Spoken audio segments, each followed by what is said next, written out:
Alright folks, welcome to another raid video, and we're getting the Underpriest Brogni fusion starting tomorrow, and we've got some new champions to go with it, so just going to do a quick video to cover that, and a little bit on the clan versus clan tournament that is starting tomorrow as well.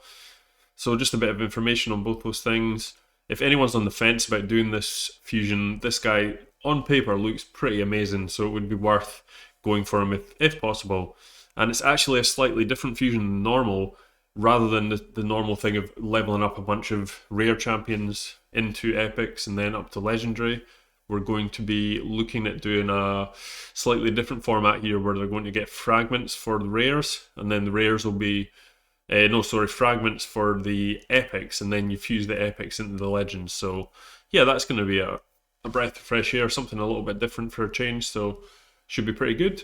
Anyway, so I'm not going to go through this guy.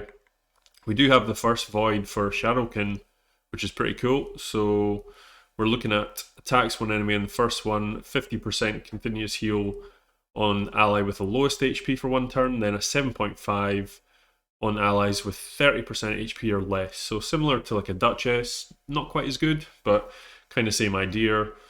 She's got a stun here on her A2 for one turn, and then on top of that, this is a bit of a crazy ability, I think. Puts an HP burn, decrease defense, weaken, decrease attack, decrease crit rate for 2 turns, then attacks. I think that just seems a bit too much to me, to be honest. I'm not massively keen on that ability. If you're doing a single target attack as such, you just want them to kill the person outright. So I don't really see that being that useful, but the rest of our kit's pretty cool. So our next one is remove all debuffs from all allies, place block debuffs up. Then it's got a pretty decent heal that heals for the more debuffs that are removed from them, with a 6 turn cooldown, but books down to a 3, so 3's fine. Unfortunately, you're needing 14 books altogether, which is quite a lot, whereas he's only needing 12, I think, here. Still quite a lot. I still think 10 should be like the max, considering the value of books. And she has the crazy passive though. When receiving any debuffs, instantly transfers them from this champ onto the attacker. So I'm assuming that means if it places multiple in that one attack, she'll just deflect them all back on. It's like 100% deflection set built in, which kind of shows you how bad deflection is. I still quite like deflection, but I think it's well underpowered compared to swift parry. Increases ally and faction attack and faction wars. Yeah, so she's going to be useful for that. She's the first void for Shadowkin. I think she's good. I don't think she's crazy, but I think she'll replace someone like Skytouch Shaman pretty easy for me, because Skytouch has this ability, but with Revive on Death, but I'm not massively keen on Revive on Death. And she has an AoE, which is kind of annoying with Kymar and stuff. This one seems a lot better because she can heal off this, but then she can stun too, and she's got this really cool passive, so I do think she is pretty good. Definitely not like OP Void Legendary, but definitely worth it, I think. We'll have to see her stats too. She might be super fast, so she might be pretty good there. Then she looks like another Shadowkin Force champion. She's got an A1 that attacks 3 times, good for Fire Knight. Decreased speed as well, again good for Fire Knight. Another A2 that does 3 times. Each hit, decreased turn meter by 50%. This guy was made for Fire Knight by the looks of it. Lots of books though, way too many. 1, 2, 3, 4, 5, 6. Is that 15 altogether? Too much. And she's got this one here. Attacks an enemy 2 times. Poisons will ignore 10% of target's defense for each poison debuff on the target. That's kind of cool as well. So yeah, I think that's just a really solid Fire Knight champion. Also, yeah, not much use for other stuff because the clan boss, I mean, that is quite a good clan boss ability, but then these two are useless for clan boss. So not so good there.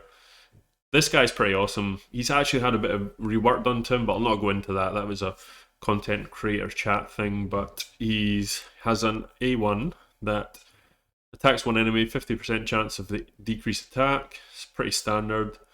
His A2 attacks all enemies, 50%, but it's 75 when booked, place and provoke.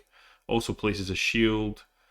A3 that places 60% increased defense, 50% increased attack on all allies for 2 turns on a 3 turn cooldown. That's pretty solid actually. That's quite a good ability for an epic. And I like this as well. Fills this champion's turn meter by 15% when they're attacked by an enemy under provoke or increase attack. Now, that would work technically if you chucked them into arena, increase attack, someone like, Arbiter puts up that, and then when they're attacked with Trunda. But the problem is, if it comes to the point when you're attacked in arena, you're dead. So it's not too much use there in terms of cutting in on people. Perhaps maybe someone like a Kaimar, if he's going to sleepy first, it might be quite useful for. If he's under increased attack, that is. But it's good for using the A2 alongside this. That's pretty solid. Ally defense and faction crypts. He's a banner lord as well, so he's pretty cool. We've just got two more. Again, these are all the champions that are going to be used to fuse the top guy. So we've got a Void one here. Skimphos looks pretty cool. Demon Spawn, obviously. He's got an A1 that puts down decreased speed. Second hit has a 35% chance of decreasing turn meter by 10%. So you've basically got a 45% chance of decreased speed and turn meter reduction, which is pretty decent. Pretty decent. I do think they've obviously got Allure well overpowered, because she's like, the A1's knocking down 75% of turn meter guaranteed, so I'm not entirely sure where they got that from, but yeah, it seems the rest of them, even folk like, what's her name now, Blindseer, her A1 decreases turn meter, but it's nowhere near as good as Allure, so it seems a bit crazy to me. A2 attacks all enemies 75, which is 100% now, when booked of placing, decreased attack, after attacking, transfers all debuffs, except all the good ones from allies to this champion. So, yeah, it's quite an interesting one, actually. After attacking, yeah, I'm not really sure what it's supposed to be doing there, but we'll see. Transfers all debuffs from this champion to the targeted enemy. That's what it's trying to do. So, this has been a theme recently. There's been quite a few champions that do this. Oboro, one of the Shadowkin, does it. Then attacks the target, steals 100% of the target's turn meter if this attack is critical. That's pretty cool. It's a lot of setup, this. It sounds really cool, but it is quite a lot of setup. Heals his champion by 5% of their max HP for each debuff on them at the start of each turn. If this champion has 4 or more debuffs at the start of the turn, then places a 50% increased attack, 30% increased crit damage on this champion for 2 turns, and he's an attack based. So, yeah, you know what? He's actually pretty cool. It's a strange kit, stealing debuffs off everyone else. It's almost like a kind of cleanse, but do you really want to be stacking debuffs? It's quite a strange thing to want to stack. They've got to be the right debuff, because if it's like decreased defense and attack, then he's just not going to be dealing damage. So, it seems quite a strange one to me. I'll have to see him actually work. I mean, if you could stack poisons, ideal, especially if you have like Gurtuk in the team as well, he could be doing some damage. Yeah, could be quite cool. Lots of books again. Last guy is Mordecai or something. Sacred Order, he's got no face by the looks of it. Attacks one enemy, 30% of decrease in the turn meter again by 10%, not that much. 45% again. 60% if the target's under an HP burn. Again, why is Allure so much better than these champions? Who knows? A2 has a 75% chance of decreasing turn meters of all enemies by 15% and all fills turn meters of all allies by 15%, so that's 100%.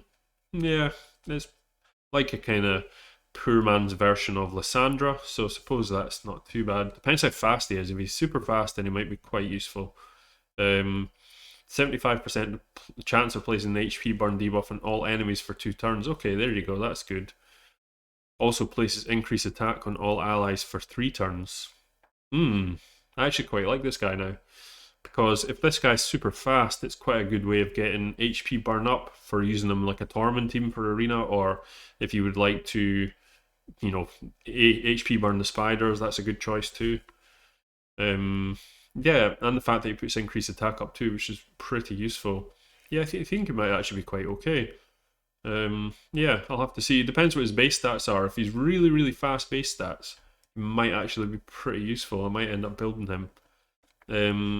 You might have already seen our new champions tried and tested by our content creators. Yes, not me, unfortunately, but it's the tier 3 content creators that are doing that, so that's like the highest tier ones, which makes a lot of sense because there's quite a few of us now, and it would be crazy if we were all testing on the test server. I think it would just be too much. So I really like the idea that they are giving this sort of ability to certain content creators, though. I think it's a really cool thing to do. As it says here, yeah, discard the sigils, skills needed adjustment. So there you go, it's coming out pretty useful. Yeah, there we go, perfect. So that is all the champions. I'm pretty happy with them all. I'm quite excited to see this one in play. I think she might end up being one of the best, if not the best, debuff cleanse for Arena anyway, which is what I like to play. This guy's just nuts. He's going to be amazing. Like I say, check him out if you haven't already, and some really good epics here. Right, last thing I want to cover is the clan versus clan comes out in 20 hours and 20 minutes exactly as of this video. So, I've not actually had a proper look at this yet. Clan versus clan, blah, blah, blah. This is just a beta test effectively. There's only going to be the top 1,700 clans invited to take part. Don't know how many clans there are actually. Probably quite a few, I would think.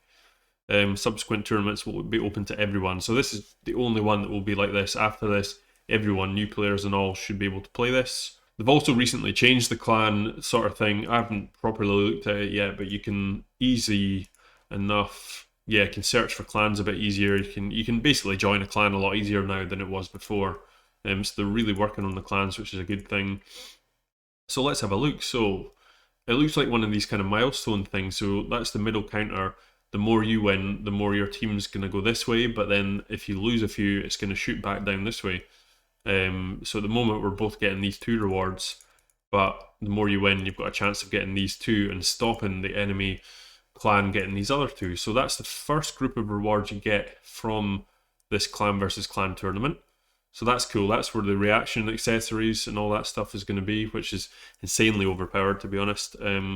So you get these rewards here, up to 4 bags. I don't know how much and what stuff's in the bags. The next load of rewards is milestones. So for the amount of points accumulated by your clan, if you get 90,000, is that right? Yeah, 90,000, you get that.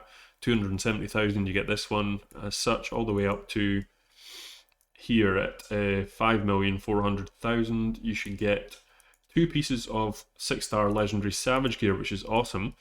It's really cool that they're putting Savage gear in here. They've got Savage in this one too. Some books, void shards, no sacreds unfortunately. But yeah, that's pretty cool. So that's all the rewards. Let's have a look at the objectives. So if you look here, you've got all these kind of things. That's just showing you these objectives. So champion objectives, what does that include? Get champions, obviously. Get champions for the first time. That's stupid because that's practically impossible for me because I've got all of these. And to get a new legendary, I'd have to spend like probably 10 grand or something stupid to actually get a new one. So that's not happening. I'm not getting any points there. But it's fine. It is a bit silly, but you know what I mean? It doesn't actually matter because you can get so many more points from these other things. So I think some people are getting annoyed about this. It is silly, but at the end of the day, you can get all the points from these other parts of it anyway, so it doesn't really matter. You can get all the usual stuff. Great Hall bonuses as well, that's quite cool. In fact, the Great Hall bonus is huge, it's 10,000 points for one level 10, so it's going to be worth saving those tokens from now on rather than just spending them all the time, I think. I've got quite a few saved up, which is pretty useful. Campaign objectives is self-explanatory, obviously Nightmare's the most. Potion Keeps again, explanatory. Minotaur as well, Dragon, Ice Golem. Don't need to go through all that, it's just 100 points for the stage 20. Arena, I'm disappointed in Arena. It would have been cool to get a bunch of points for finishing in Platinum, depending on what rank you got. That would have been really cool. Hopefully that will be coming at some point soon, especially if they put a leaderboard up. 21's 2,000. That's quite a jump from 20 to 21, because at the moment I only farm 20, because it's quicker, but I might just start farming 21 now, because that's quite a jump in points. Gear objectives, yeah, all this usual kind of stuff. Forge objectives is pretty self-explanatory, and misc objectives, using a gem, you get a point for every gem you spend. So you get a point for spending money, effectively, which is not unlike Plarium. Do I like it? I'm on the fence with this one. Most people seem to not enjoy this content because they say it's unoriginal, and they're totally right in saying that. It is pretty unoriginal. You're just getting stuff for doing what we're doing in the game already. It looks like you're actually versus an opponent in the opposing clan as well, which is quite an interesting way of doing it. The only thing I will say though is, although it's not really new content as such, but it's content that we would all be doing anyway, and we're now getting a bunch of extra rewards for doing it. Granted, it encourages you to do more, but you're still getting the original rewards from doing all this stuff. So on that respect, I actually quite like it, to be honest, because it's effectively just giving us more stuff for free, which is kind of what we've been needing. It's what we asked for. And a lot of people complain there's too much to do. I don't think that's an argument. Now, I know loads of people are saying it for some reason, but I honestly think too much to do isn't really an argument for a game like this, because, you know, most MMOs I've played, there's no chance you could do everything in one day. It's just impossible. There's too much. And I quite like that because it gives people a reason to play lots, and it rewards more play rather than more spending. If it was really easy to just blast through all the stuff on auto all the time, then people would just spend a fortune and they would just do it all super quick and that'd be done for the day. But I think you should be rewarded if you're able to have the time to sit and do stuff. That's my opinion anyway, just my opinion. I think more stuff to do is always a good thing, not a bad thing. So anyway guys, let me know what you think. Let me know what you think of the new champs, what you think of the clan versus clan. I'm quite excited to see it happening. I'd be quite interested to see what rewards are actually in these bags. But the milestones are pretty decent. Quite happy with the fact that they're putting Savage in something for a change. It'd be really nice to see this sort of thing in like an arena chest, you know, like the arena tournaments chest at one point would be pretty cool. So yep, that's it guys. Please like and subscribe to the channel, hit that bell button, all the YouTube stuff, and have a great day. Peace.